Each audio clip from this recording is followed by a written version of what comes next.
علي وسيدتنا فاطمة وسيدتنا زينب وسيدنا حسن وسيدنا حسين وعلى آله وصحبه وبارك وسلم. اللهم صل على سيدنا ومولانا محمد صاحب التاج والمعراج والبراق والعلم دافع البلاء والوباء والقحط والمرض والألم اسمه مكتوب مرفوع مشفوع منقوش في اللوح والقلم سيد العرب والعجم جسمه مقدس معطر مطهر منور في البيت والحرم شمس الضحى بدر الدجى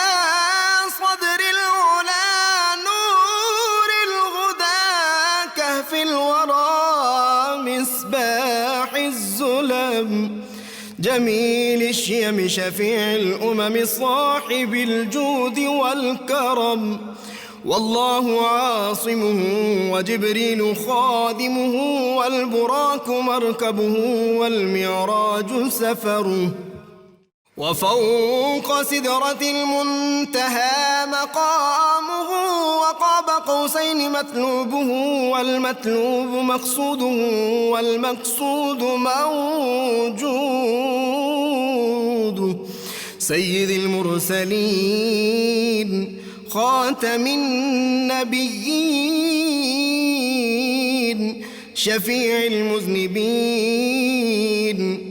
أنيس الغريبين رحمة للعالمين راحة العاشقين مراد المشتاقين شمس العارفين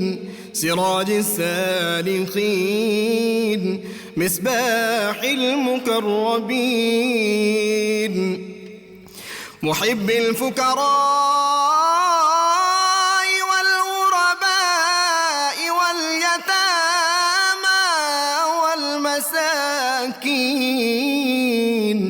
سيد الثقلين نبي الحرمين إمام القبلتين وسيلتنا في الدارين صاحب قاب قوسين محبوب رب المشرقين ورب المغربين جد الحسن والحسين مولانا ومولى الثقلين سيدنا أبي القاسم محمد بن عبد الله نور من نور الله يا أيها المشتاقون بنور جماله بلغ العلا بكماله كشف الدجى بجماله حصنت جميع خصاله صلوا عليه وآله وأصحابه وسلموا تسليما ومولانا محمد وعلى سيدنا علي وسيدتنا بسم اللہ الرحمن الرحیم الحمدللہ رب العالمین افضل الصلاۃ واکمل السلام علی سید الانبیاء والمرسلین وعلی آلہ الکرام واصحابہ العظام اجمعین۔ صبح نور کے ساتھ طاہر بخاری آپ سے مخاطب ہے۔ پروگرام کے آغاز میں ہمیشہ کی طرح حضرت ابو انیس محمد برکت علی کی تالیف اسماء النبی الکریم صلی اللہ علیہ وآلہ وسلم کا ایک اسم مبارک پڑھنے کی سعادت حاصل کر رہا ہوں۔ سیدنا الہادی صلی اللہ علیہ وآلہ وسلم ہمارے سردار رہنمائی فرمانے والے، درود و سلام بھیجے اللہ آپ صلی اللہ علیہ وسلم پر اور آپ صلی اللہ علیہ وآلہ وسلم کی آل پاک پر اور آپ کے اصحاب پر۔ حضرت ابو اسید رضی اللہ تعالیٰ عنہ اپنے والد سے روایت کرتے ہیں کہ ایک مرتبہ حضور نبی اکرم صلی اللہ علیہ وسلم مسجد سے باہر قیام فرما تھے کہ راستے میں مرد اور عورتیں گزر رہے تھے۔ آپ صلی اللہ علیہ وسلم نے دیکھ کر عورتوں سے فرمایا، مردوں سے تھوڑا پیچھے رہا کرو، اور تمہارے لیے راستے کے بالکل درمیان میں چلنا مناسب نہیں، بلکہ راستے کے کناروں پہ چلا کرو۔ راوی بیان کرتے ہیں کہ اس دن کے بعد عورتیں دیواروں کے ساتھ چلنے لگیں۔ یہ بہت اہم فرمان ہے، اور اگر اس فرمان کی تاثیر آج بھی اللہ تعالیٰ ہمیں عطا کرے تو پھر ہماری سوسائٹی کے بہت سے امور جو ہیں وہ صراط مستقیم پہ آ سکتے ہیں۔ دوسری گول میز کانفرنس میں شرکت کے بعد اقبال وطن جب واپس آ رہے تھے تو وہ اٹلی میں رکے۔ مسولینی نے ان سے ملاقات کی خواہش کا اظہار کیا، تو ملاقات کے بعد اقبال نے اس پر بہت طویل بات کی۔ تو ملاقات میں مسولینی نے اقبال سے کہا کہ مجھے میری تحریک کے حوالے سے کچھ بات بتاؤ۔ تو اقبال نے کہا کہ تو نے ڈسپلن کا وہ غالب حصہ اپنا لیا ہے جس کے سبب اسلام دنیا میں عروج اور ارتقاء کی بلندیوں تک پہنچا، اور اگر تم اسلام کے پورے نظام معاشرت کو اپنا لو تو پورے یورپ پر تم غلبہ حاصل کر سکتے ہو۔ تو مسولینی نے اقبال سے کہا کہ اقبال کوئی مجھے نصیحت کرو، کوئی بات کرو۔ تو اقبال نے کہا کہ اپنی شہری آبادیوں کو محدود رکھو، اور جب یہ آبادیاں ایک خاص حد سے بڑھنے لگیں تو پھر قریب چھوٹے چھوٹے اور شہر اور بستیاں آباد کرو۔ تو مسولینی نے کہا کہ اس کی حکمت کیا ہے؟ تو اقبال نے کہا کہ جب شہری آبادیاں ایک خاص حد سے تجاوز کر جاتی ہیں تو پھر جو محرکات شر ہوتے ہیں وہ مضبوط ہونا شروع ہو جاتے ہیں، بدی کی قوتیں طاقت پکڑنے لگتی ہیں، اور جو نیکی کے دائیں ہوتے ہیں، جو کلچرل فورسز ہوتی ہیں، وہ کمزور ہونا شروع ہو جاتی ہیں۔ تو روایت ہے، تاریخ لکھتی ہے کہ مسولینی کرسی پہ بیٹھا ہوا تھا، وہ اٹھا اور اس نے ہاتھ پہ ہاتھ مارا، اس نے کہا کہ واٹ این ایکسیلنٹ آئیڈیا۔ تو اس موقع پر اقبال نے کہا کہ دیکھو یہ جو بات میں نے تیرے ساتھ کی ہے یہ اقبال کی یعنی میری بات نہیں ہے، یہ وہ بات ہے جو 1300 سال قبل میرے پروفٹ محمد مصطفیٰ کریم صلی اللہ علیہ وآلہ وسلم نے ریاست مدینہ کے ان ابتدائی اور افتتاحی مرحلوں پر اس وقت کی تھی جب مدینہ کی آبادی ایک خاص حد سے بڑھنے لگی تھی۔ آپ نے مدینہ کی شہری آبادی کو 10 کے یونٹ میں اور پھر 100 کے یونٹ میں تقسیم کیا، اور ہر 10 کے اوپر ایک عریف اور پھر ہر 10 عریفوں کے اوپر ایک نقیب مقرر کیا۔ وہ جو 10 کنبوں کا ایک یونٹ ہوتا تھا جس کے اوپر ایک عریف مقرر ہوتا تھا، وہ ان کی نگہداشت کا، ان کی اخلاقیات کا، ان کی تعلیم تربیت کا ذمہ دار ہوتا تھا، ان کے امور گورنمنٹ تک اور گورنمنٹ کے امور ان تک پہنچانے کے لیے وہ گورنمنٹ کو اسسٹ کرتا تھا۔ اسی طرح ان 10 عرفاء کے اوپر ایک نقیب ہوتا تھا، اور پھر ان نقیبوں کے اوپر نقیب النقباء، ہمارے علماء بیٹھے ہیں، قال احد النقباء یا کان احد النقباء، احادیث کی کتابوں میں ہم نے بہت زیادہ پڑھا ہے۔ تو یہ سوشو پولیٹیکل تھاٹس، نبی اکرم صلی اللہ علیہ وسلم نے سماجی بہبود اور سوشل سیکورٹی کے اہتمام کو اس ابتدائی مرحلے پر ہی لازم کیا کہ آپ سمجھتے تھے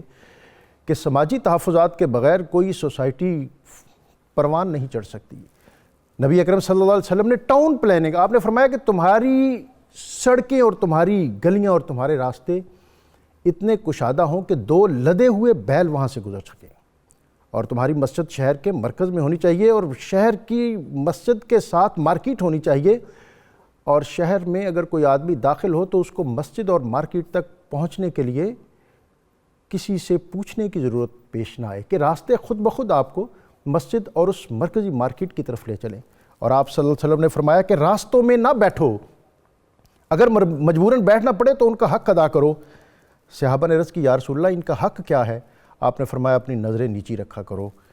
تکلیف دہ چیزوں کو دور کر دیا کرو، سلام کا جواب دیا کرو، نیکی کا حکم اور برائی سے منع کیا کرو۔ یہ صرف زمانہ امن کی حد تک محدود نہیں، بلکہ حالت جنگ میں بھی نبی اکرم صلی اللہ علیہ وسلم نے فرمایا کہ راستوں کو خراب نہ کرنا، سرسبز کھیتیاں نہ اجاڑنا، درختوں کو نہ کاٹنا، بچوں، عورتوں اور بوڑھوں ان کو قتل نہ کرتا۔ نبی اکرم رسول محتشم صلی اللہ علیہ وسلم کے آفاقی ارشادات جو 1400 سال قبل آپ نے عطا کیے وہ آج بھی اتنے ہی تر و تازہ ہیں اور قیامت تک ہمیں روشنی اور رہنمائی عطا کرتے رہیں گے۔ ناظرین، ہمارے راستوں اور سیرگاہوں کے حقوق کیا ہیں، قوانین کیا ہیں، اور دنیا کے اندر ایک بہت بڑا مسئلہ یہ ہے کہ دنیا کی جو مختلف NGOs اور تنظیمیں ٹریفک کے امور پر اور شاہراہوں اور راستوں کے معاملات پر بات کرتی ہیں، وہ کہتی ہیں کہ ٹریفک کے دباؤ کی وجہ سے اور لوگوں کے بے ہنگم طرز عمل کی وجہ سے ہر آدمی سال میں 41 گھنٹے ان امور پر بھیجا اس کے صرف ہوتے ہیں، اور پھر جو فرسٹریشن، جو ڈپریشن، ٹریفک رک جانے کی وجہ سے، راستہ خراب ہونے کی وجہ سے، کسی کی غلط پارکنگ کی وجہ سے اور راستے میں بھیجا تجاوزات کی وجہ سے پیش آتی ہیں، وہ مسائل دنیا کے الگ سے ہیں۔ آج اس اہم قومی، ملی، معاشرتی اور عمرانی معاملے پر ہم بات کریں گے۔ مفتی سید صابر حسین صاحب، آپ سے درخواست کروں گا کہ آپ ابتدا میں ہمیں قرآن و سنت کی روشنی میں راستوں کے آداب اور ان کے حقوق جو ہیں اس حوالے سے روشنی اور رہنمائی عطا فرمائیں۔ اعوذ باللہ من الشیطان الرجیم، بسم اللہ الرحمن الرحیم۔ بہت شکریہ بخاری صاحب، اور آج بہت اہم ٹاپک پہ گفتگو کے لیے مجھے مدعو کیا گیا۔ تو چونکہ آپ نے انٹرو میں بھی فرمایا کہ یہ صرف ایک مسئلہ نہیں بلکہ ایک ملی عمرانی مسئلہ ہے، اور عمرانیات کے حوالے سے تو آپ نے بڑی احسن گفتگو فرمائی۔ علامہ ابن خلدون مجھے اس وقت یاد آ رہے تھے کہ انہوں نے جو تاریخ ابن خلدون میں شہروں کی آبادی کے حوالے سے اور ان کو کنٹرول کرنے کے حوالے سے بہت اچھی تجاویز دی ہیں۔ عربی میں الصراط اور سبل کا لفظ استعمال ہوتا ہے راہ کے لیے، راہ گزر کے لیے، شاہراہ کے لیے عام طور پر۔ یہ صراط جو ہم اہدنا الصراط المستقیم کہتے ہیں۔ اب آپ دیکھیں نا، یہیں سے یہ آپ کہہ لیں انٹینجیبل جو ہے شاہراہ کی طرف اشارہ ہے، ہدایت کی طرف اشارہ ہے، کہ وہیں سے آغاز ہوتا ہے، اور اللہ تعالیٰ نے پہلی صورت ہی میں الصراط کے ساتھ راہ کی اہمیت کو واضح کر دیا۔ اللہ تعالیٰ نے بہت ساری نعمتیں ہمیں عطا فرمائی ہیں، جن کا ذکر قرآن مجید کی متعدد آیات میں فرمائی ہے، اور ان کا ذکر بہت احسن انداز میں۔ ان نعمتوں میں ایک نعمت اللہ تعالیٰ جو ہے راستے کو بھی قرار دے رہا ہے، جیسا کہ سورہ زخرف میں اللہ تعالیٰ نے ارشاد فرمایا کہ الذی جعل لکم الارض مہدا، کہ اللہ وہ ہے کہ جس نے تمہارے لیے زمین کو بچھونا بنایا، راست جو ہے قیام کی جگہ اس نے بنائی۔ وجعل لکم فیہا سبلا، اور اس زمین پر اللہ نے تمہارے لیے راستے کو پیدا کر دیا، جن راستوں پر تم جو ہے چل کر اپنی منزل کو پا لیتے ہو، اپنی ڈیسٹینیشن کو پا لیتے ہو۔ تو راستے کو یا راہ گزر کو اللہ تعالیٰ نے بطور نعمت خاص بیان فرمایا ہے قرآن عظیم کے اندر۔ رسول اللہ صلی اللہ علیہ وآلہ وسلم کی احادیث مبارکہ کا جہاں تک تعلق ہے، تو حضرت ابو سعید خدری رضی اللہ تعالیٰ عنہ راوی ہیں، صحیح بخاری اور کتاب المظالم میں یہ حدیث مبارک موجود ہے کہ ایک مرتبہ صحابہ کرام نے عرض کیا کہ یا رسول اللہ صلی اللہ تعالیٰ علیہ وسلم، ہمیں بسا اوقات ضرورت پڑتی ہے کہ ہم راستے میں بیٹھیں یا وہاں سے گزریں، جبکہ آپ نے فرمایا ہے کہ راستے میں بیٹھنے سے اجتناب کرو، بچو، حالانکہ ہمیں ضرورت تو پڑتی ہے۔ تو رسول اللہ صلی اللہ علیہ وسلم نے ارشاد فرمایا کہ فَإِذَا أَبَيْتُمْ إِلَّا الْمَجَالِسَ، کہ اگر تمہیں راستوں میں مجلسیں منعقد کرنے کی ضرورت پیش آ جائے، وہاں سے گزرنے کی ضرورت پیش آ جائے، تو پھر ایسی صورت میں تم راستوں کا حق ادا کیا کرو۔ جناب صحابہ کرام نے عرض کیا کہ یا رسول اللہ صلی اللہ علیہ وسلم، یہ راستے کا حق ہے کیا؟ تو آپ نے فرمایا، جو ابھی آپ نے انٹرو میں بھی اشارہ کیا، کہ غض البصر، کہ جب تم راستے میں رہو یا مجلسیں منعقد کرو، بیٹھنا تمہیں پڑے، تو اس صورت میں اپنی نگاہیں نیچی رکھو۔ وقف الاذی، یہ بہت اہم ہے اس اعتبار سے، آج کے موضوع کے اعتبار سے، وقف الاذی، اور راستے سے تکلیف دہ چیزوں کو ہٹاؤ۔ ورد السلام، اور اگر گزرنے والا تمہیں سلام کرے تو اس سلام کا جواب دو۔ اور پھر نبی کریم صلی اللہ تعالیٰ علیہ وسلم نے فرمایا کہ اور راستے میں چلتے ہوئے، بیٹھتے ہوئے بھی تمہیں امر بالمعروف اور نہی عن المنکر کرنا ہے۔ امر بالمعروف اور نہی عن المنکر کرنا ہے، یہ آج کی بڑی کلیدی اور بنیادی بات، اور میں سمجھتا ہوں کہ آج کا پروگرام اگر اسی حدیث شریف کے جلاؤ میں لے کر بھی ہم آگے بڑھتے رہیں تو شاید ہمارے لیے روشنی اور رہنمائی اس میں سے میسر آ جائے، اور ہم کوئی ایسا لائے عمل بنانے میں کامیاب ہو جائیں جس سے ہماری شاہراہیں آسودہ ہو جائے۔ کیپٹن صاحب، آج کے موضوع کے حوالے سے میں کوئی سوال نہیں کروں گا، آپ سے چاہوں گا کہ آپ کیا فرمانا چاہتے ہیں؟ جی، میں سب سے پہلے تو آپ کا شکر گزار ہوں کہ آپ نے اتنا اچھا جو ایک ٹاپک کے اوپر آپ نے لوگوں کی اویئرنیس کے لیے بیسیکلی آپ نے اپنا حصہ ڈالا 92 چینل کے اس پلیٹ فارم سے۔ لاہور کی میں اسپیسیفک اگر بات کروں تو لاہور میں جو صراط مستقیم، راستے سے پتھر ہٹانا، راستے سے رکاوٹیں ہٹانا، ایک تو ہمارا ایک کلچر بن گیا ہے کہ ہم نے راستے کو بیسیکلی پولیوٹ کرنا ہے، راستے کو گندا کرنا ہے، اور نبی صلی اللہ علیہ وسلم نے اس پر بڑی وعید فرمائی ہے، اور اس شخص کو جو راستوں کو آلودہ کرتا ہے اس پر لعنت تک کے الفاظ جو ہیں حدیث میں ہمیں ملتے ہیں کہ جو شخص جو ہے راستوں کو آلودہ کرتا ہے، خراب کرتا ہے، اور پھر کسی نہ کسی طرح لوگوں کے لیے اس میں رکاوٹ کا باعث مسائل پیدا کرتا ہے۔ ڈاکٹر صاحب اصل میں ہمارا ایشو یہ ہے کہ ہم اسلام کو رکھنا چاہتے ہیں معذرت کے ساتھ ڈرائنگ روم تک، ڈسکشن کے پوائنٹ آف ویو تک، یا جسٹ پارٹ آف کہ ایک سمبولک تھنگ، ہم اس کو دوسرے کو تو ٹیچ کرنا چاہتے ہیں، ہم امپلیمنٹ کرنے کے لیے اپنی ذات کے اوپر نہیں ہم کرنا چاہتے، نہ ہم اپنے بچوں کو یہ بات بتانا چاہتے ہیں۔ آپ لاہور کی سڑکوں کے اوپر آپ دیکھیں، ہم آج بھی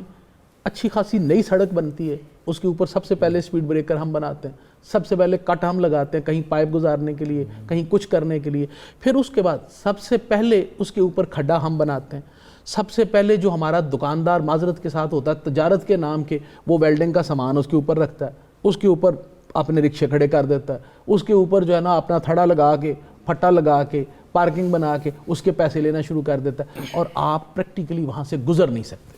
یہ ایک پورشن ہے، اور ہم اس کے اندر کبھی غربت کا سہارا لیتے، او جی غریب آدمی جی روٹی کما رہے ہیں، غریب آدمی نے اگر سڑک پہ ہی روٹی کمانی ہے تو پھر سڑکیں ساریاں بند کر دینے لاہور دیاں۔ ہم نے 240 پلازے، کچھ روڈز کا سروے کیا، 240 پلازے ایسے تھے جن کی بیسمنٹ میں پارکنگ بننی تھی، انہوں نے وہ پارکنگ توڑ کے، ڈیزائن میں موجود ہے، توڑ کے دکانیں بنا کے بیچ دیں، ابھی وہ ساری آپ کی سڑک کے اوپر ہے، وہ ساری گاڑیاں آپ کی سڑک کے اوپر پارک ہو رہی ہیں، آپ کا اور میرا رائٹ آف وے خراب ہو رہا ہے اس کے اوپر۔ اسی طرح آپ جو 90% کمرشل ایریاز ہیں، آپ ان میں چلے جائیں، جتنی کمرشل ایکٹیویٹی ہے دکاندار اپنی دکان سے باہر کر رہا ہے، اس نے دکان کے آگے ایک تھڑا لگایا ہوا ہے، اس تھڑے سے آگے اس نے ریڈی لگائی ہوئی ہے، اس کے پیسے وہ الگ لے رہا ہے، اس سے آگے پھر وہ گاڑیاں موٹر سائیکلیں کھڑی کر رہا ہے، تو میری اور آپ کی سپیس کمپرومائز ہو رہی ہے۔ اسی طرح روڈز کے اوپر آپ چلے جائیں تو ہمارا جو ایک عام شہری ہے وہ فارغ ہوگا سوائے سوشل میڈیا کے اوپر ٹائم ضائع کرنے کے، اس کو اور کوئی کام نہیں، لیکن روڈ کے اوپر وہ اتنی ایمرجنسی میں ہے کہ جیسے آگ لگ گئی اور اس نے آگ بجھانے جانا، اور بہت فرض شناسی کے ساتھ ہی آگے گزر رہا ہے۔ اور اس کے بعد دوسرا جو امپورٹنٹ آپ دیکھیں، سب سے زیادہ ایکسیڈنٹس جو ہیں وہ رمضان میں افطاری کے وقت ہوتے ہیں، عصر اور مغرب کے درمیان، عصر اور مغرب کے درمیان سپیڈ لگی ہوئی ہے، کوئی نیچے دے دیا، کچھ کر دیا۔ پھر اس میں ہمارا رویہ دوسرا کہاں سامنے آتا ہے، روڈ سائڈ پہ گاڈ فاربیڈ ایکسیڈنٹ ہو گیا تو ہمارا امیڈیٹ رسپانس کیا ہونا چاہیے کہ اس کو ہم بندے کو ریسکیو کریں، اس کو ہم فیسیلیٹیٹ کریں، لیکن کیا کریں گے، کی ہویا ہم ٹریفک جیم کر دیں گے، سیلفیاں ویڈیو نہیں کر رہے تو اس کو ہیلپ نہیں کر رہے، اور اس کو ایمبولینس کا راستہ روک رہے ہیں ہم پوچھنے کے لیے، اور وہ لین ساری بلاک ہو گئی۔ آپ دیکھ لیں کل ایک جگہ پہ پیک ٹائم تھا، تقریباً 3 بجے کے قریب کی بات ہے، مال روڈ کنال کے اوپر رش اتنا ہوتا ہے کہ آپ روٹین میں نہیں گزر سکتے، 4 گاڑیاں آپس میں ٹکرائی ہیں، ہم نے ان کے ترلے ڈال رہی ہیں کہ جی اس وقت رش کا ٹائم ہے اور جیل روڈ انڈر پاس میں ویسی کیپیسٹی 2 لین کی ہے، آپ مہربانی کر کے گاڑیاں سائڈ پہ کر لیں، انہوں نے کہا نہیں جی ہم نہیں کریں گے۔ پورے لاہور نے کو 2 گھنٹے سفر کیا ہے ان 4 بندوں کی ہٹ درمی کی، کہ جب تک یہ تصفیہ ہم یہیں پہ نہیں ہم یہیں کریں گے، اور انہیں بھی پتہ ہے کہ اگر سائڈ پہ ہو گئے تو یہ ایمرجنسی ختم ہوگی تو پھر شاید ہماری بات میں وہ پوٹنسی نہ رہے۔ ہمارا ایک مائنڈ سیٹ ہے کہ ہم لوگ ساری چیزیں سڑک کے اوپر، کسی نے احتجاج کرنا ہے، اس نے پچھلے سال 2504 پروٹیسٹ ہوئے ہیں جی مین روڈز کے اوپر،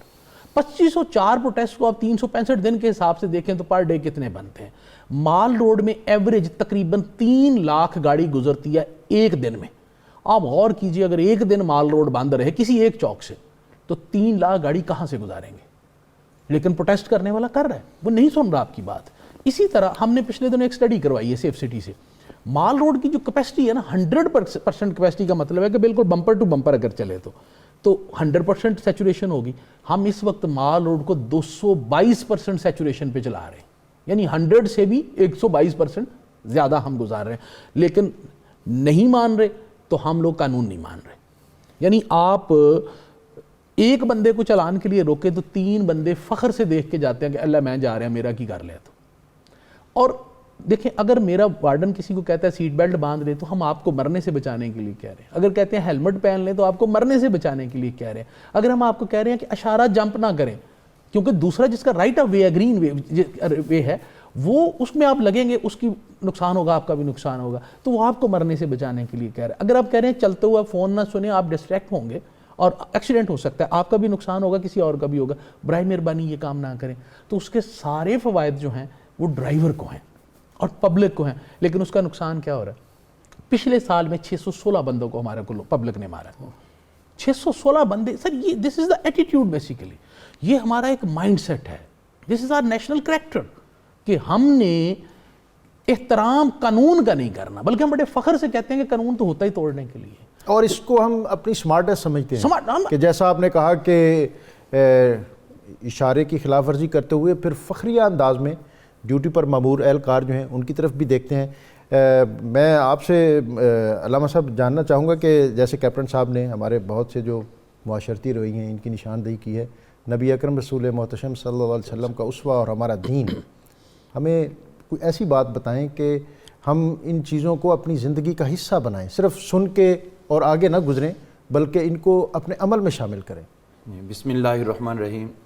آج جس موضوع پر ہم گفتگو کر رہے ہیں، چاہیے تو یہ کہ اس پہ وقتاً فوقتاً ہوتی رہا کرے تاکہ لوگوں کو اویئرنس ہو، لوگ سنتے ہیں اور یقیناً اثر بھی لیتے ہیں ایسی باتوں کا جو دین کے حوالے سے ہوں۔ سب سے پہلے تو ہمیں یہ دیکھنا چاہیے کہ اسلام چیز کیا ہے۔ اسلام کوئی الگ سے جہان نہیں ہے، الگ سے کوئی معاملہ نہیں ہے، یہ ہماری زندگی ہے، اللہ تعالیٰ نے ہمیں دی ہے، اور جس طرح ہم کسی کے گھر میں جاتے ہیں تو اس کی مرضی پہ رہنے کے کچھ پابند ہوتے ہیں، جس ڈرائنگ روم میں بٹھائے ہم بیٹھتے ہیں، جہاں وہ کھانا کھلائے ہم کھاتے ہیں، تو یہ زمین بھی اللہ تعالیٰ کی ہے، اس پہ کیسے رہنا ہے اس کا فیصلہ خود اللہ نے کرنا ہے، اور اس نے کر کے حضور صلی اللہ علیہ وسلم کو ہماری طرف مبعوث فرمایا، اور آپ نے فرمایا کہ بھئی زندگی تمہاری اپنی ہے، اس طرح گزارو گے، نہ تمہاری حق تلفی ہوگی نہ کسی اور کی ہوگی۔ تو یہ انہی میں سے ایک جو چیز ہے وہ آج ڈسکس ہو رہی ہے راستوں کے حوالے سے۔ پہلے تو رویے یہ ہیں کہ ہم دیکھتے ہیں کہ بہت سی ایسی اقوام جن پہ اللہ تعالیٰ کی طرف سے عذاب آیا ہے، اور بہت سے ایسے ہیں جن پہ ایسا عذاب آیا کہ جس کو قرآن نے مثال بنا کر پیش کیا ہے۔ ان میں قوم لوط ایک گزری ہے، اس کے اندر بہت سی برائیاں تھیں کہ پتھروں کا عذاب آیا، پتھروں کی بارش ہوئی، اور ان کی برائیوں میں سے ایک برائی قرآن پاک نے ذکر کی ہے، وہ کیا ہے کہ تم وہ لوگ ہو اِنَّکُمْ لَتَأْتُونَ الرِّجَالَ وَتَقْطَعُونَ السَّبِیلَ، تم راستے ختم کرتے ہو لوگوں کے، واہ، گزرگاہیں بند کرتے ہو، واہ، یہ ان کے جرائم میں سے ایک بہت بڑا جرم ہے جس کو قرآن پاک نے گنا ہے۔ اب کام ہم ان کے کریں گے اور رحمت کے امیدوار بھی رہیں گے۔ جب ایک راستے پہ ہم چلتے ہیں تو رسول اللہ صلی اللہ علیہ وسلم نے ان راستوں کے حقوق کے حوالے سے اتنی بات ارشاد فرمائی کہ ایک شخص گزرا، راستے میں ایک جگہ پہ ایک درخت تھا، اور اس درخت سے ایک ٹہنی جو تھی وہ کانٹوں سے لیس وہ لٹکی ہوئی تھی، لوگوں کو وہ تنگ کرتی تھی، اس نے اس ٹہنی کو کاٹ دیا اور کاٹ کے دور پھینک دیا۔ سبحان اللہ۔ تو حضور فرماتے ہیں کہ اللہ تعالیٰ نے دیکھا کہ اس کے نامہ اعمال میں اور کوئی بھی نیکی نہیں ہے بجز ایمان کے، تو اللہ نے صرف اسی رکاوٹ کو دور کرنے کی وجہ سے اس کی مغفرت فرمائی۔ سبحان اللہ۔ تو یہ چھوٹی چھوٹی چیزیں بظاہر چھوٹی ہیں لیکن حقیقت میں ایک بہت علامہ بڑے صاحب اس معاشرے کو کو آج build کے up کرتا ہے۔ حالات سے تھوڑی تطبیق دے دینا، جن مسائل کی طرف کیپٹن صاحب نے اشارہ کیا ہے کہ ایمبولنس کو ہم راستہ نہیں جی دیتے۔ میں اسی طرف آ رہا ہوں۔ ایمبولنس تو ایک گزر رہی ہے نا، ہم تو اس سے پہلے پری پلاننگ کر کے شادیوں کے ٹینٹ لگاتے ہیں، راستے بند کر دیتے ہیں، اور جہاں تک احتجاج کی صورتحال ہے وہ تو تب تک لوگوں کو مزہ ہی نہیں دیتا جب تک گزرنے والوں کا راستہ بند وہ نہ سمجھتے ہیں کہ شاید یہ مؤثر ہی اس وقت ہوگا جب مار روڈ بند ہوگی، اور پریکٹیکلی ہے بھی ایسے ہی۔ یہ بھی بات ہمیں بھی ذہن میں رکھنی چاہیے، کچھ ارباب اقتدار ان کے بھی فرائض ہیں، وہ بھی تب تک کیوں نہیں مانتے جب تک لوگ سڑکوں پہ نہیں آتے، تو اس لیے اس چیز کو بھی مد نظر رکھنا چاہیے۔ لیکن ہم تو ایک پوائنٹ آف ویو پہ بات کر رہے ہیں۔ اب آپ یہ دیکھیے کہ رسول اللہ صلی اللہ علیہ وسلم نے راستوں کے حقوق کے حوالے سے جو آپ سے متاثر ہو سکتے ہیں ان کو بچائیں، نہ کہ آپ دوسروں کو تنگ کریں۔ جس طرح آپ فتح مکہ کے لیے تشریف لے جا رہے تھے تو راستے میں ایک کتیا تھی جس نے بچے جنم دیے ہوئے تھے، تو حضور صلی اللہ علیہ وسلم نے ساری فوج کا روٹ جو ہے وہ تبدیل کیا کہ ہماری وجہ سے اس بے زبان کو تکلیف نہ پہنچے۔ یعنی ایک صحابہ کی جماعت کو باقاعدہ ڈیپیوٹ کیا کہ اس کی حفاظت پر مامور رہو اور تاکہ وہ آگے پورا کھڑے لشکر سائیڈ سے گزر جائے۔ بالکل۔ تو اب اس پہ دیکھیں کہ جو لوگوں کے لیے اذیت کا باعث بن رہا ہے اسلام، اس سے ہمیں کس طرح سمجھا رہا ہے کہ صحابہ اکرام شان والے اور وہ بے زبان جانور، اور ان کی حفاظت پہ ان کو مامور کیا ہوا ہے۔ نبی کریم صلی اللہ علیہ وسلم نے راستوں کے حسن اور خوبصورتی کے حوالے سے بہت زیادہ لوگوں کی توجہ دلائی ہے، اور آپ پریکٹیکل اسی طرح کرتے تھے کہ خود سیر کے لیے تشریف لے جایا کرتے تھے اور سیر کو آپ پسند کرتے تھے۔ اور دو چیزیں جو ہمارے خصوصاً لاہور کے اندر تو ابھی ذکر کیا گیا وہ کنال کا، تو حضور صلی اللہ علیہ وسلم نے 3 چیزیں ذکر کی ہیں کہ 3 چیزوں سے تمہاری نظر بینائی تیز ہوتی ہے۔ ان میں سے آپ نے فرمایا کہ النظر الی الخضرہ، سبزہ دیکھنا، سبزہ چھوڑیں گے تو کوئی دیکھے گا۔ پھر آپ نے دوسری چیز یہ ذکر فرمائی الماء الجاری، جاری بہتا ہوا صاف پانی، اس کو دیکھتے رہا کرو، اس سے بھی آپ کی بینائی تیز ہوگی۔ اور تیسری الی حسن الوجہ، نیکوں کا چہرہ دیکھنا، اس سے بھی آپ کی بصارت اور بصیرت۔ سبحان اللہ، خوبصورت بات کہ بہتا پانی، تر و تازہ سبزہ، اور ایسے لوگ ان کی زیارت جن کو دیکھ کے اللہ نبی اکرم صلی اللہ علیہ وسلم نے مدینہ کے اندر ایک سیرگاہ، مدینہ شریف کو اس سے بھی آراستہ کیا۔ ویسے تو مدینہ شریف سارا ہی سرسبز و شاداب تھا، محی النقی ایک سیرگاہ تھی جس کو آپ نے پودوں سے اور سبزے سے ڈھکا اور ڈھالا، اور آپ صلی اللہ علیہ وسلم آج خود وہاں تشریف لے جاتے تھے، مدینہ کے لوگ بھی وہاں تشریف لے جاتے تھے۔ اور آج دنیا اس نتیجے پر پہنچی ہے کہ وہ شہر اور وہ سوسائٹی اور وہ خطہ، وہ کوچہ، وہ علاقہ گرو ہی نہیں کر سکتا جہاں سیرگاہیں نہ ہوں۔ اور ایسی سیرگاہیں جو شہروں کے وجود کے لیے لازم ہیں، مدینہ منورہ کی وہ جو ریاست جس کا ہم تذکرہ کرتے ہیں، اس میں سبزہ تھا، اس میں حسن و خوبی کے سارے استعارے موجود تھے، اس لیے کہ از خود نبی اکرم رسول محتشم صلی اللہ علیہ وسلم ان کا وجود سعید اور آپ کی ہدایات اور آپ کی رہنمائی اس خطے کو، ان علاقے کو اور قیامت تک کے لوگوں کو میسر ہے۔ میں بطور خاص سیرگاہ کے حوالے سے آپ سے برکت صاحب جاننا چاہوں گا کہ اسلام نے سیر اور سیرگاہ، ہمارے ہاں آج جو مادیت اتنی ہے کہ ہمارے پاس وقت ہی نہیں ہے، تو نبی اکرم صلی اللہ علیہ وسلم کا اسوہ ایک تو سیرگاہیں جو ہیں ان کو آراستہ کرنا اور پھر ان کے اندر جانا، ان سے استفادہ کرنا۔ جی، اس حوالے سے اسلام نے بہت واضح رہنمائی دی ہے۔ سیرگاہوں کا حسن جو ہے وہ سبزے سے ہوتا ہے، اور اس کے بغیر تو سیرگاہ ہوتی نہیں۔ سبحان اللہ۔ اسلام کا بنیادی نقطہ نظر یہ ہے کہ آپ دیکھیں گے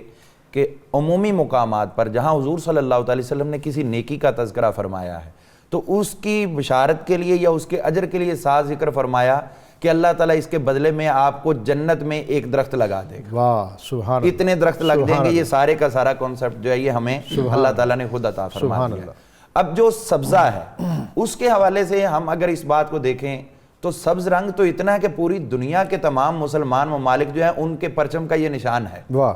تو اس کا مطلب یہ ہوا کہ ہم اگر سبز رنگ کو بطور رنگ قبول کرتے ہیں تو ہمارے ملک و ملت کی وہ پہچان بنتا ہے، تو پریکٹیکلی ہم اس چیز کو کیوں نہیں اڈاپٹ کرتے؟ اور یہ ویسے بھی اب امن اور محبت کی علامت بن چکا ہے نا، یہ سبز رنگ جو ہے۔ اسی طرح حضور صلی اللہ علیہ وسلم کے سبز گنبد مبارک کے ساتھ نسبت سبحان کی اللہ، برکت سے سبحان اللہ۔ نبی کریم صلی اللہ علیہ وسلم نے سحرگاہوں کے حوالے سے یہ چیز بطور خاص فرمائی کہ آپ جس طرح ذکر کر رہے تھے کہ وہ باہر تشریف لے کے جاتے تھے، حضور صلی اللہ علیہ وسلم نے پودے لگانے کے حوالے سے بطور خاص توجہ دلائی اور فرمایا کہ تم میں سے کوئی شخص اس پہ قیامت بھی آ رہی ہو، یعنی وہ فوت بھی ہو رہا ہو، تو اس کے پاس وقت ہو تو پھر بھی اس کو چاہیے کہ مرتے ہوئے بھی ایک پودا لگا دے، واہ، مرتے ہوئے بھی ایک پودا لگائے، واہ۔ آنے والی نسل کے لیے جو ہے وہ کچھ نہ کچھ انتظام کر کے جائے۔ من مات فقط قامت قیامت ہو، جو مر گیا اس کی قیامت قائم ہوگی۔ تو اپنے آخری وقت تک آپ اس چیز پہ آئیں۔ نبی کریم صلی اللہ علیہ وسلم نے مزید دیکھیے جو ہم سورہ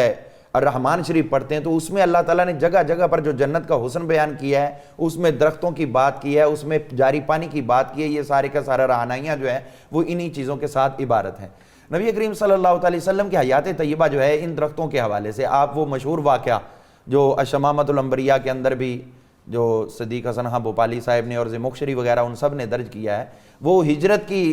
دن جو آپ حضرت معبد کے خیمے کے پاس گئے تھے تو وہاں ایک چھوٹا سا پودا تھا، تو حضور صلی اللہ علیہ وسلم نے دیکھا کہ وہ مرجھایا ہوا ہے اور آپ نے کلی فرمانی تھی، تو آپ نے پانی ادھر ادھر پھینکنے کی بجائے اس پودے کی جڑ میں ڈال دیا، سبحان اللہ، اور اس کی یہ برکت ہوئی کہ صبح جب اٹھے تو دیکھا تو وہ ایک کامل درخت بن چکا تھا۔ واہ، اور اس کی پھر یہ برکت رہی کہ اس کا بہترین پھل اس کے اوپر حسن اور رعنائی آپ کی ظاہری حیات طیبہ تک رہی، زمانہ خلافت راشدہ تک جو ہے اس کا پھر وہ جو ہے سلسلہ ان کے ختم ہونے کے ساتھ پھل اس کا کم ہو گیا، اور جب حضرت امام علی مقام شہید ہوئے تو پھر وہ درخت جو ہے یعنی ماحولیاتی پاکیزگی بھی ہے اور ماحولیاتی آلودگی جو ہے اس سے بچنے کی تلقین بھی ہے۔ میں کیپٹن صاحب آپ کی طرف بھی آتا ہوں، اور ظاہر ہے بہت سے سوال تو آپ سے متعلق ہیں اور لوگ گرم جوش بھی ہیں کہ ظاہر ہے ہمارے یہاں کوئی پولیس افسر بالخصوص، ویسے تو کوئی بھی افسر، لیکن اگر پولیس افسر ان کے سوالوں کی زد میں ہو تو لوگ بڑے خوش ہوتے ہیں۔ ایک تو ویگن والے نے یہ پوچھا تھا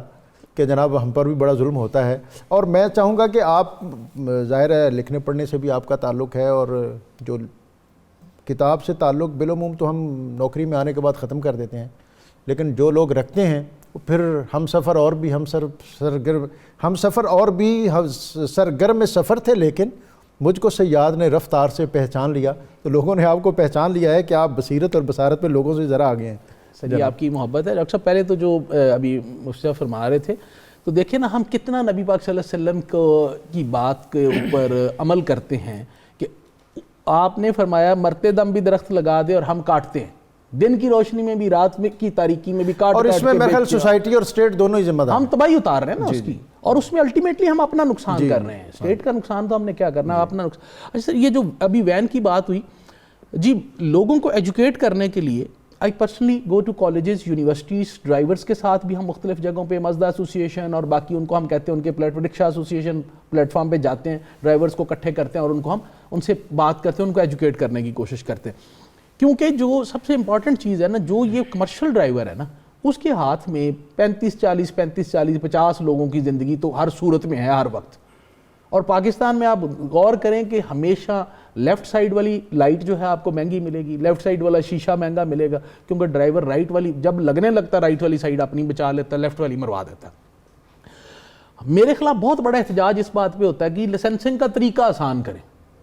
میں کہتا ہوں طریقہ کیا آسان کریں کہ بغیر چلائے ہوئے گھر بیٹھے جس طرح پہلے ملتے تھے اسی طرح دینا شروع کر دیں تو پھر سارے خوش ہو جائیں گے۔ ہم صرف اس بات پہ کوشش کر رہے ہیں کہ لوگوں کو روڈ سینس ہو، اشارے آتے ہوں، اور اس کے بعد وہ پراپر ٹیسٹ دے کے پھر اس کو لائسنس ملے۔ اور اس کے اوپر ایک بہت بڑا گروہ ہے جو کہتے ہیں کہ یہ لائسنسنگ کا طریقہ بڑا مشکل ہے، باہر ہم 6 مہینے میں لائسنس نہیں حاصل کر پاتے اور پیسے بھی ٹھیک ٹھاک لگاتے ہیں، اور یہاں 950 روپے میں ہم نے وہ بھی سرکار کو پیسے جمع کرانے ہیں ٹکٹیں لگا کے، ہم لائسنس حاصل نہیں کرنا چاہتے، ہم کہتے ہیں طریقہ آسان ہو جائے، بغیر ٹیسٹ تو ہونا شروع ہو جائے۔ جو بھائی ویگن والے کہہ رہے تھے 2002 سے ویگن چلا رہے ہیں، ان کی ویگن 1987 ماڈل ہوئے گی۔ پاکستان واحد ملک ہے جس میں کوئی گاڑی کبھی ریٹائر نہیں ہوئی۔ فرسٹ ورلڈ وار کی گاڑی بھی ابھی سڑک کے اوپر ہے، جب ٹوٹ جاتی ہے اسی کہنے ہیں چاچے پھیکے نو یار ٹو چلا دے، پھر چلا دے، چاہے 50 بندے مر جائیں گاڑی کے نیچے آ کے اس کی بریک ڈاؤن کی وجہ سے۔ اس کے پاس لائسنس نہیں ہوگا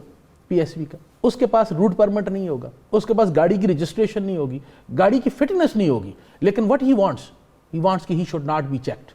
کیونکہ وہ غریب آدمی، he should not be asked کیونکہ وہ غریب آدمی۔ وہ 15 بندے گاڑی کے نیچے دے دے، does not matter۔ اچھا کیپٹن صاحب، میں یہاں ایک بات اور ایڈ بھی کرنا چاہوں گا کہ بالخصوص یہ ہمارے صبح کے وقت نونہال کھلے ہوئے چھوٹے چھوٹے بچے، یہ جس نوعیت کی ٹریفک پر چنگچی رکشے پر جس میں 6 کی گنجائش ہے اور 16 لدے ہوئے ہوتے ہیں، اس پر بھی جی میں اس پہ دیکھیں پرائمریلی ایک تو تھوڑا سا میں اس پہ جو ایک گھر میں 25 نونہال ہوں گے تو وہ گھر والوں سے بھی مینیج نہیں ہوں گے، سوسائٹی سے بھی مینیج نہیں ہوں گے، اس پہ بھی لوگوں کو تھوڑا سا سوچنے کی ضرورت ہے، لیکن میں اس پہ نہیں جاتا اس ڈیٹیل میں۔ پوائنٹ یہ ہے کہ جب پبلک ٹرانسپورٹ نہیں ہے شہر میں، گورنمنٹ کوشش کر رہی ہے پبلک ٹرانسپورٹ کو لے کے آنے کی، تھوڑا سا رول ایجوکیشن انسٹیٹیوٹس کا ہے۔ ابھی آپ کینال کے کنارے ہی چلے جائیں تو کچھ ہمارے تعلیمی ادارے ہیں جنہوں نے کینال کی 2 لینز بند کی ہوتی ہیں صبح بھی اور چھٹی کے وقت بھی، کیونکہ وہ اپنی پارکنگ نہیں دے رہے، تو وہ ساری میری اور آپ کی سپیس یوز کر رہے ہیں۔ بچے youngster under age motor bike چلا رہے ہیں، 4 اس کے اوپر بیٹھے ہوئے ہیں، پیرنٹس کے پاس گنجائش نہیں ہے، وہ 3 انہوں نے آگے ٹینکی پہ بٹھائے ہوتے ہیں، 2 پیچھے بٹھائے ہوتے ہیں، اور وہ ان کو اسکول ڈراپ کرنے جا رہے ہوتے ہیں۔ ایک اینگل وہاں پہ ہیومن اینگل آتا ہے کہ یار اگر یہ بچے اسکول چھوڑنے جا رہے ہیں، اس کو پکڑ کے بند کر دیں تو کیا کریں، الٹرنیٹ میں ان کو کیا دے رہا ہوں، تو آئی ڈونٹ ہیو۔ دوسری بات، چنگچی پرنسپلی انلیگل سواری ہے۔ 7 وینڈرز ہیں پاکستان میں as per honourable supreme court's ruling جن کو الاؤ ہے چنگچی بنانا، لیکن ہر گلی میں چنگچی بن رہا ہے، تو وہ ایک کیونکہ آپ کے پاس پبلک ٹرانسپورٹ ہے نہیں، ہماری اس جو پروڈکشن ہے اس کے آگے تو دنیا دم بخود ہے، اور جاپان والے خود میرے خیال ورتہ حیرت میں ہوں گے۔ جی ایسا ہی ہے، ہم آپ گلی کوچے میں بن رہے ہیں نا، جو یاما جو 2 آدمیوں کے لیے ہے وہ 16 لے کے جا رہا ہے، جب ہم اس کا چالان کرتے ہیں تو وہ آگ لگا دیتا ہے، اور جب نہیں کرتے تو وہ گاڑی کے نیچے آ جاتا ہے۔ ہم دونوں طرف سے پس رہے ہیں، ٹریفک پولیس بالخصوص، متبادل پبلک کے پاس ہے نہیں ہے، ویئر ٹو گو۔ کہ ان کے پاس پبلک ٹرانسپورٹ نہیں ہے بچوں کو اسکول چھوڑنے. تو اس کے اوپر ابھی کچھ دن پہلے بھی سی ایم صاحب نے ایک میٹنگ لی ہے اس کے اوپر اور ڈائریکشن دی ہے کنسرن ڈپارٹمنٹس کو. تو متبادل جو ہے پبلک ٹرانسپورٹ کا وہ بھی انشاءاللہ آ رہا ہے, اس سے چیزیں کمپیریٹیولی بہتر ہوں. انشاءاللہ میری خواہش ہے, دعا ہے, دلی تمنا ہے کہ آپ کے گفتگو کے بہاؤ کی طرح لاہور کی ٹریفک کا بہاؤ جو ہے یہ بھی اپنے تسلسل میں آگے بڑھے اور رواں ہو. میں ابھی آپ کی طرف پھر آؤں گا, تھوڑی سی بات مفتی صاحب سے بھی کر لوں کیونکہ بہرحال یہ آپ کے دائیں بائیں بیٹھے ہوئے ہیں تو ان کی تائید سے آپ کی بات زیادہ مؤثر اور معتبر ہوگی, اس لیے کہ سوسائٹی کے اندر جیسا آپ نے بھی کہا اور میں بھی درخواست کروں گا کہ ہمارا محراب و منبر جو ہے وہ یہ آج بھی بہت مؤثر میڈیا ہے اور میڈیم ہے, اور اگر جو ہمارے یہ سوشل ایشوز ہیں ان پر اگر یہ جمعے کے خطبے میں 1.5 منٹ بھی دیں تو ان کی بات دل میں اترتی. میں نے نا اس میں اوقاف کو لکھ کے بھیجا, ٹاپکس دیے اور وہ کرتے بھی ہیں. دوسرا میری جو ٹیم ہے لاہور اسپیسیفک ایٹ لیسٹ, وہ جمعے والے دن نماز جمعہ سے پہلے جاتے ہیں اور جو وہاں پہ مولانا حضرات خطبہ دے رہے ہوتے ہیں ان سے بات کر کے 3 منٹ 4 منٹ 5 منٹ لوگوں کو وہاں پہ ٹریفک کے اصولوں کے بارے میں بتاتے ہیں. اس کے علاوہ جو ہم یہ کام کرتے ہیں, خدا نخواستہ کہیں ایکسیڈنٹ ہو جائے تو میرے جو روڈ سیفٹی آفیسرز ہیں وہ اس کو اٹینڈ کرتے ہیں. اگر خدا نخواستہ اس میں کسی کی ڈیتھ ہو جائے تو اس کے جنازے میں شامل ہوتے ہیں اور وہاں پہ بھی پبلک کو بتاتے ہیں کہ اس کا ایکسیڈنٹ کس وجہ سے ہوا اور ہمیں کیا کیا کرنا چاہیے. فاطمہ وسیدتنا زینب وسیدنا حسن. مفتی صاحب یہ ابھی ہم چونکہ پروگرام میں بہت سی چیزیں ایسی ہیں, اوورٹیکنگ ہے اور گاڑی میں ایک احتجاج کا طریقہ ہمارا ہارن بجانا بھی ہے, اور پھر ڈرائیور جو ہیں یہ جہاں باہر کے ملکوں میں تو اس کو بھی ایک احتجاج کا طریقہ سمجھا جاتا ہے, لیکن ہمارے ہاں شوق سے, اور پھر جیسا ہمارے ہاں ہمیں جو فیڈ بیک آ رہا ہے اور ہمارا مشاہدہ بھی یہی ہے کہ جو ہمارے سرکاری ڈرائیور ہیں وہ بھی اس طرح کا, اور پھر غلط پارکنگ, یہ میں چاہوں گا کہ ہمارا پینل جو ہے اس پر بھی ہمیں ضرور رہنمائی دیکھیں ڈاکٹر صاحب, یہ اس حوالے سے رسول اللہ صلی اللہ علیہ وسلم کی جو حدیث مبارک ہے وہ ہمیں رہنمائی کرتی ہوئی نظر آتی ہے, کیونکہ یہ ساری صورتیں ہارن دینا, موسیقی اونچی آواز سے بجاتے ہوئے گزرنا, ایک پہلو اور بھی ہے. کیپٹن صاحب بہت اچھی باتیں ہمیں بتا رہے تھے اور میں خوش ہو رہا تھا, میں اس حوالے سے خوش ہو رہا تھا کہ گراؤنڈ ریئلٹیز جو ہیں وہ ہمیں اس کے کچھ برعکس بھی نظر آتی ہیں. یہ کینال سائٹ پہ جو بات کر رہے ہیں نا کہ صبح کے وقت سنڈے کو یا کسی بھی چھٹی کے دن ٹریفک کی 6-7-8 بجے ہمارے نوجوان جو ہے نا وہ ان کی وہاں پہ جو شاہین پرواز ہے وہ دیکھنے والی. میں عرض کروں کہ ٹریفک قوانین کی جہاں تک بات ہے تو قوانین تو ہیں, موجود ہیں. ایک پہلو پہ شاید ہماری توجہ نہیں گئی, میں چاہ رہا ہوں کہ اس کی طرف بھی توجہ ہونی چاہیے کہ رول آف لاز کی جو ایک کمی ہمارے ہاں ہے, اور جو رولرز کی لاز ہم دیکھتے ہیں, مطلب یہ ہے کہ ٹریفک جو وارڈنز ہیں, میں نے کئی دفعہ خود اپنی آنکھوں سے مشاہدہ کیا کہ میں تو قانون کو فالو کر رہا ہوں لیکن آپ کا ٹریفک وارڈن جو ہے وہ رشوت لے کر بندے کو چھوڑ رہا ہے, تو اس سے لوگوں کی کیا ہوگی, حوصلہ افزائی ہوگی یا حوصلہ شکنی ہوگی. اس پہلو پہ بھی ہمیں غور کرنا چاہیے. یہ گراؤنڈ ریئلٹیز ہیں جن کو اگنور نہیں کیا جا سکتا. مفتی صاحب ایک منٹ جی ادھر ایتھے بریک لائیے. 270 بندے سر کرپشن سے ڈسمس کیتے ہیں سر, 270 سر.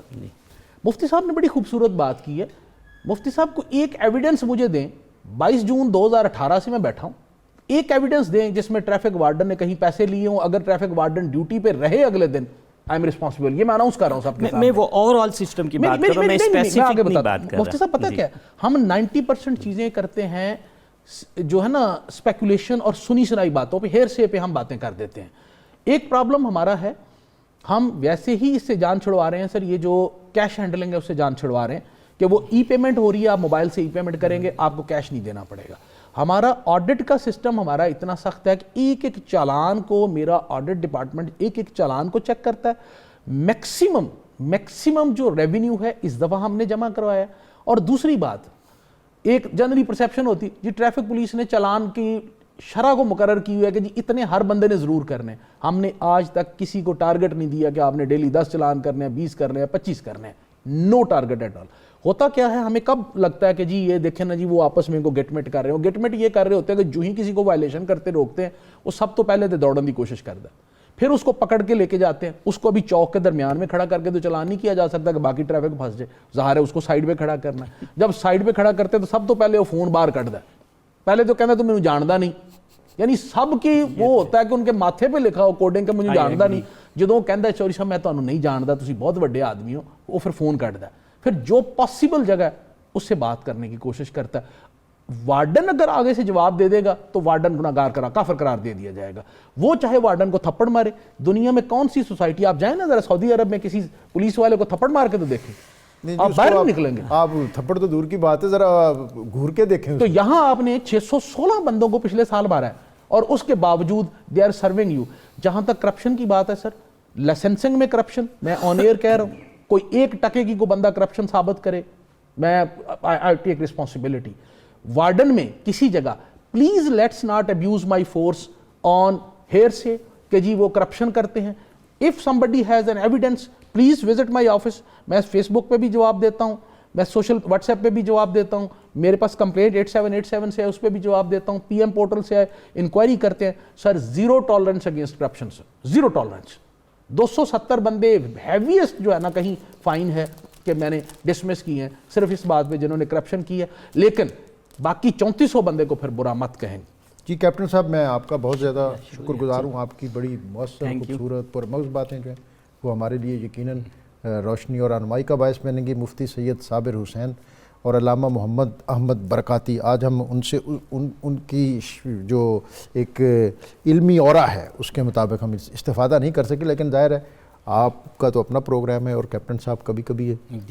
ہمیں ہمارے ہاتھ لگتے ہیں, تو میں آپ سب کا شکر گزار ہوں. آج کا نسخہ کتاب الشفا سے نماز عشاء کے بعد 2 رکعت نفل 11 بار درود ابراہیمی اور اس کے بعد 41 بار سورہ فاتحہ پڑھیں اور دعا مانگیں. اس طرح یہ عمل 7 دن تک کریں